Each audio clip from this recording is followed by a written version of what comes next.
The middle-aged candy store. The middle-aged candy store.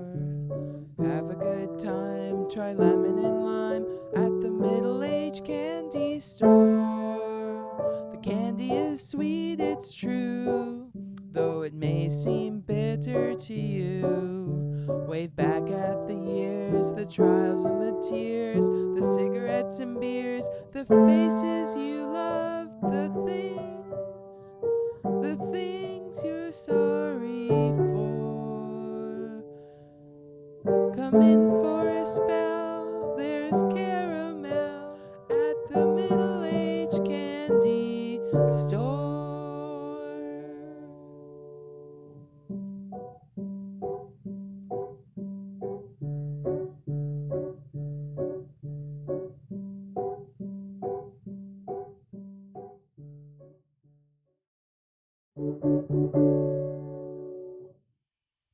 Q52 and Talk with Todd. It's time for Todd to talk with you. Q52 and Talk with Todd. It's time for Todd to talk with you. Yeah! Good morning, good noon, and good night wherever you are. But if you're with us today, then it's good morning. And welcome to Todd Talk, the talk of talks. For traffic, we've got Guy in the skies. For the ski report, we've got Guy on the skis. No matter how you look at your info needs, know that Todd and the Rooster have got your backs for info. And on the show today, we welcome the manager of the middle-aged candy store, Karen. Welcome. Thank you, Todd. It's nice to be here. And let's start with this. What is a middle-aged candy store? Well, Todd, it's a candy store. You know, a store where you buy candy. Oh, okay, I mean, I get it. But what is it really? Oh, well, it's that, but also, I suppose, a framing device for telling a series of stories. Hang on to the phone. We've got a caller. Hello, caller here. Hello? Yeah, why is it called the middle-aged candy store? And I'll take my answer off the air, thanks. Well, as I was saying, a framing device for a series of stories, but it's not targeted to any age group. It's just Woo! Folks, it's Werewolf Wednesdays here at Q52, and we've got Todd. Blah, blah, blah. Todd. Todd! Todd! Huh? Just stop it. Just stop. You are hurting my ears and my brain. I've come here to communicate something deep and important to me, and you are assaulting me with interruptions and noise. Please stop. Okay. Thank you. So we have dead air now. I don't think it's dead. I'm breathing it. It's a little musty. I mean, we're sitting in mostly silence, right? Is that so bad? Are you terrified of the sound of your own heart beating or something? Make it stop! Make it stop! Oh, no. That wasn't supposed to happen. Todd, honey. Hello, caller still here. We'll get right to you. And you listeners, give this a listen, okay? It's candy time. Vehicles abandoned in a field. The Brickyard's Bricklin. The pride of Nova Scotia, the mighty Bricklin SV-1, was a monument to Canadian automotive engineering and entrepreneurialism, a testament to the spirit of 1974. So why does this exemplar sit, a mere 7 years after its fortuitous release, so forlornly in a meadow full of waving grass and raccoons? Join us as we uncover the tale of love and loss behind Vehicles abandoned in a field.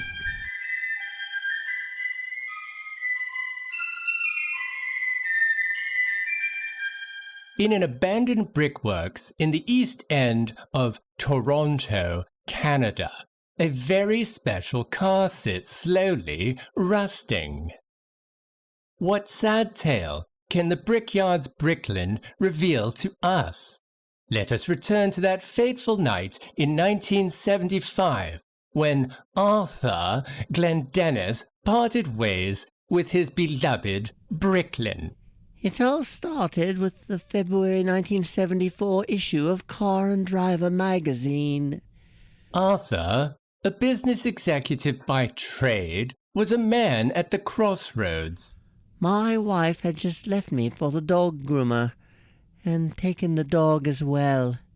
So I was very much at a loose end, and looking for someone, anything, to, well, take my mind off things. And what were your feelings when you first saw the story about the Bricklin SV-1? I will never forget that day.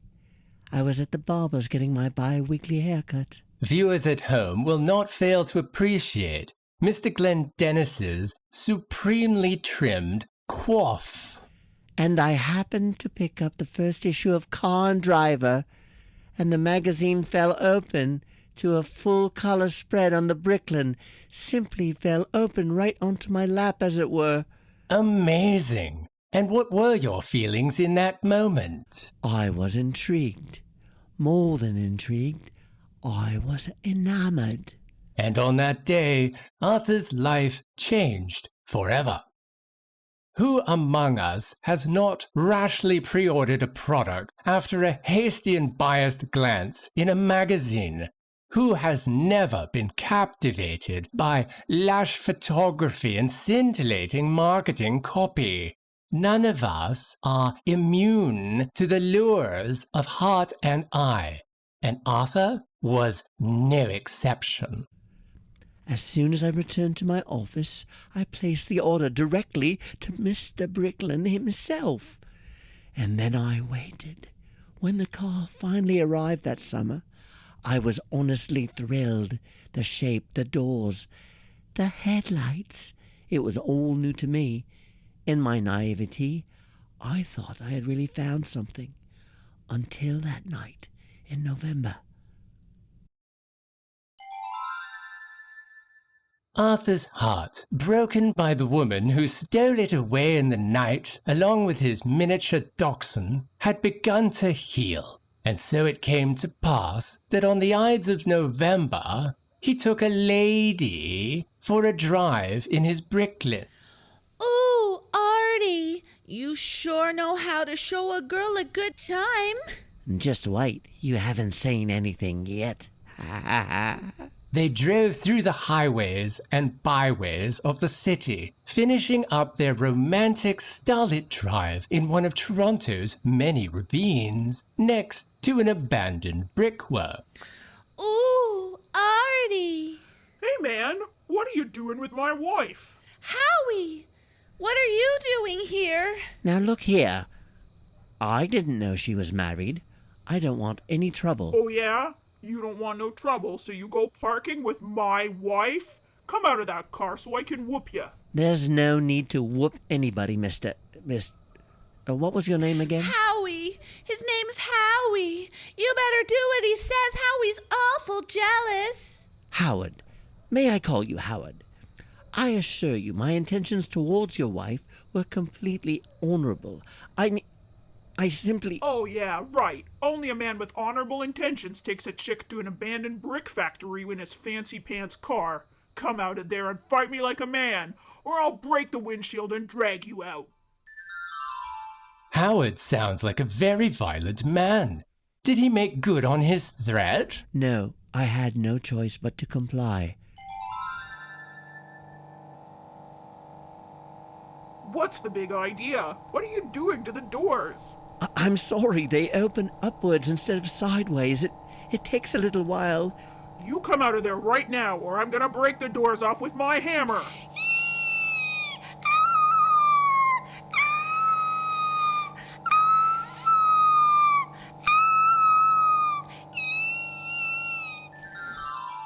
What happened when he hit the door with his hammer? Well, you'll never believe this, but the body of the car, the shell part, it fell right off. Really? Really. Well, this didn't please Howard very much. What the fuck? What kind of piece of shit car is this? I'll have you know, it's a Bricklin SV-1, a very valuable car from Nova Scotia. Ugh, she told me she had a date with some Bay Street pencil-neck loser with a fancy sports car. I thought it was gonna be a Mustang or a Camaro, not this piece of crap. She told you? Thanks for wasting my time, asshole. What am I supposed to do with this? I can't take it to the chop shop. The boys will laugh their asses off at me if I bring in this bitch mobile. I'm sorry? Yeah!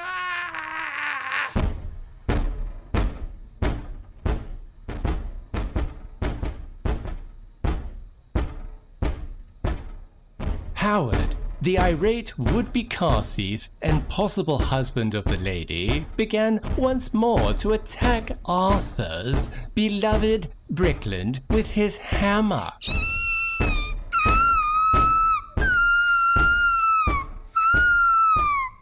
Now you hold on just one bloody minute.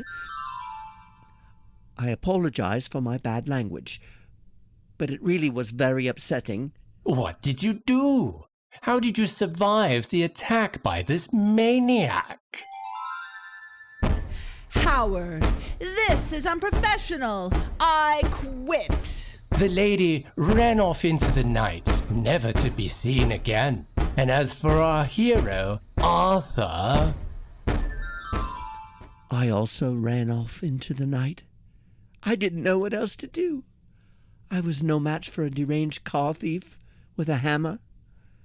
When I returned the next day, the car was a wreck.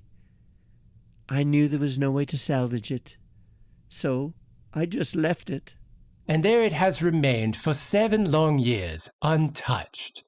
The Bricklin was left to moulder, along with Arthur's dreams of a new romance in a quiet Toronto field. Once again, the tale behind an anonymous piece of automotive detritus is a searing tale of lost love and criminal disappointment. Join me in wishing the best to our kind friend Arthur Glendennis of Toronto, Canada, and I very much hope you will tune in next time as we explore the strange case of the Petrograd Peugeot on the next episode of Vehicles Abandoned in a Field.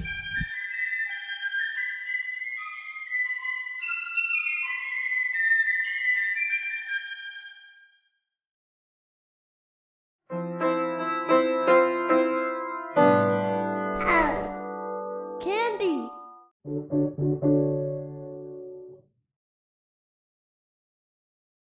Q52 and Talk with Todd. It's time for Todd to talk with you. Q52 and Talk with Todd. It's time for Todd to talk with you. Yeah!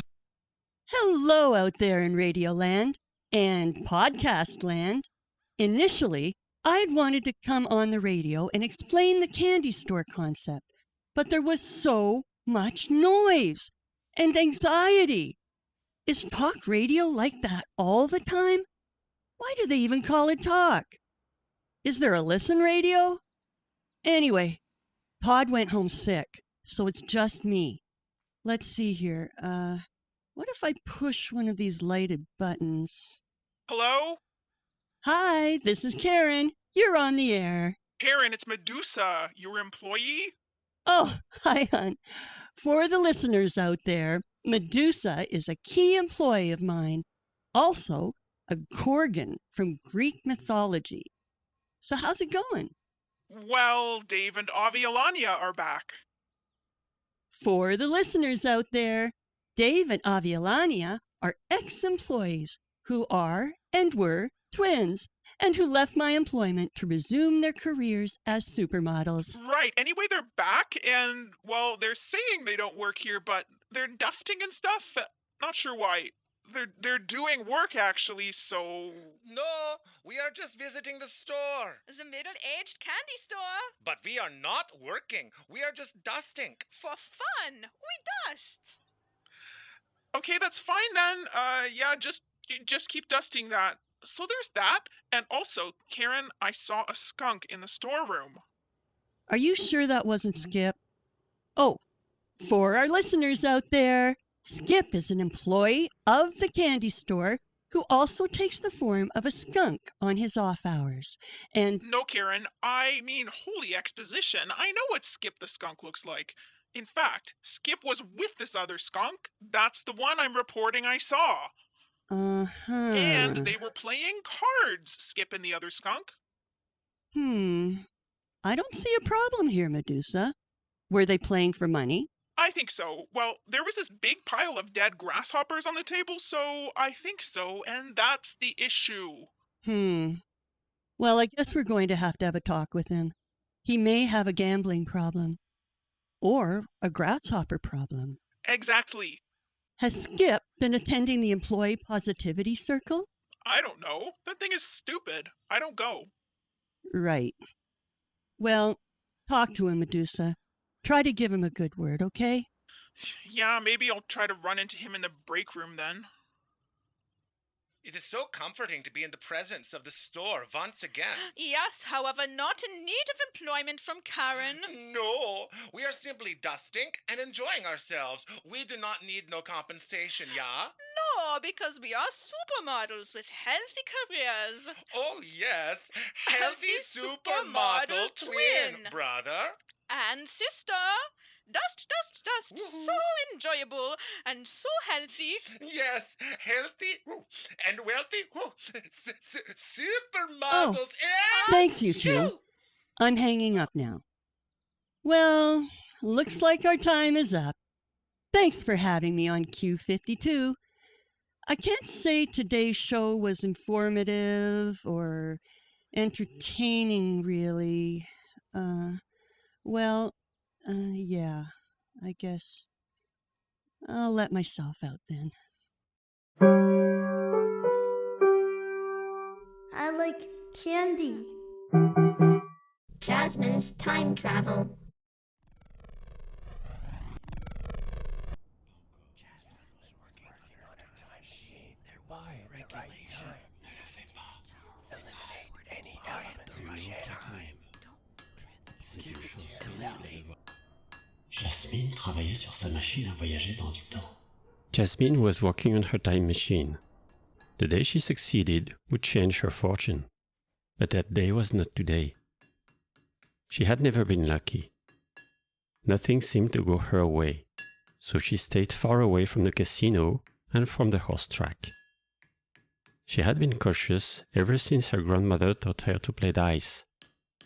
And they played for pennies, and her grandmother won all of her pennies. That's why she was working on a time machine to go back in time and take advantage of the stock market. You don't need luck for that. It was late at night, and she was out in the country on her hobby farm. She would tell you that she didn't do much hobby farming, but made sure she had enough of a garden towards the front, sides, and rear of the property to avoid suspicion. It provided a rich enough harvest to store for winter and to compete for largest vegetable prizes at the Markham Fair. She had moved to the country when she started to build her time machine, because it seemed like the best way to lay low. She didn't know how big or unusual the time machine would end up being. She didn't want to take city risks or accept any offers for help. She didn't want any help. She knew that once word got around about time travel, there would be regulation. There would be regulation. It would be fraud to go back in time for guaranteed windfalls from the finance pages. Jasmine knew it was not an original idea to go back and buy at the right time. Acheter au bon moment.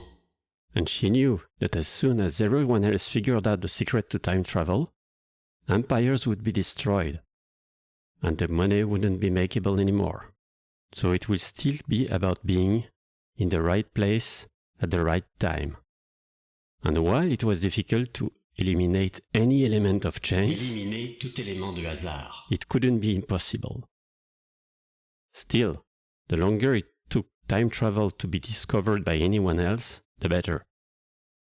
When you have an idea to build a time machine, you keep it to yourself. Keep it to yourself. Keep it to yourself. Tu le gardes pour toi.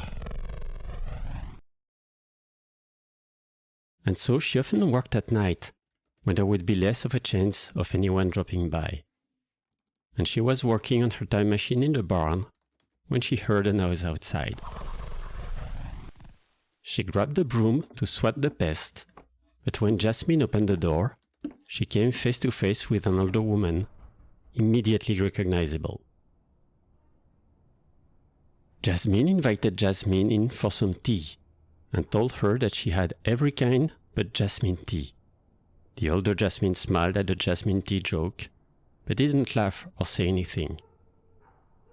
The Jasmines walked over to the farmhouse, went in, and took off their shoes. The older Jasmine made herself at home, working the place from memory. She put the kettle on, while the younger put some cookies on a plate. She didn't say anything. Younger Jasmine, excited, asked her question a mile a minute. She wanted to know when she would expect to break through and put her plan in motion, if there is anything she could learn to speed things up. The lady just looked into her tea, transported to this moment after so many years. She looked tired and happy and sad. They took their cups to the front porch and sat there for a couple of hours. Young Jasmine explained the recent changes she had made to the plans, her recent successes and failures. Older Jasmine listened. At the end of the night, she lifted herself to her feet, leaned over to younger Jasmine's ear, and whispered, Ne le fais pas. C'est mal. Don't do it. "Don't do it. It's bad. Do it. It's bad. Don't do it. It's bad. It's bad. It's bad. Don't do it. Don't do it. And then she immediately collapsed and died. Younger Jasmine furrowed her brow, looked out toward the front garden for signs of chaos in the sky. It was quiet, no sirens. She picked up her phone and searched in her browser. Nothing unusual, nothing in the news, nothing yet. Rien. Pas encore. She turned down the lights so as not to attract attention and put on a pair of boots. She went back to the barn and looked at her experiment. She grabbed a shovel from the tool wall. She went back out to dig another grave in the center of the field. The corn should hide the dirt piles there at least until the harvest. The Jasmines were coming more and more frequently. She hoped there wouldn't be too many more. It's a rough thing to have to do. It's a rough thing to have to do. This moment. Yet another grave. Don't do it. It's a rough It's a rough thing to have to do.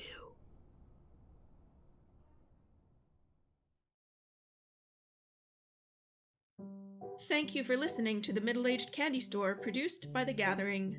Podcasts appear every first and third Tuesday of the month. Vehicles Abandoned in a Field, The Brickyard's Bricklin was written by Kristin Mueller-Heaslip, performed by Tony Culverwell, Donnie Febbleston, Megan Liley, and Kristin Mueller-Heaslip, and produced by Kristin Mueller-Heaslip. Jasmine's Time Travel was written by Megan Liley, performed by Francois Schneider with additional voices by The Gathering, and produced by Megan Liley. Intro and interstitial segments were written by The Gathering and performed by Karen Loomer, Donnie Febbleston, Tony Culverwell, Kristin Mueller-Heaslip, and Adam Bailey. Theme music by Donnie Febbleston, performed by Donnie and Linda Febbleston. All sound effects are licensed under Creative Commons 0. Full credits available in the episode notes. Sound design by Megan Liley.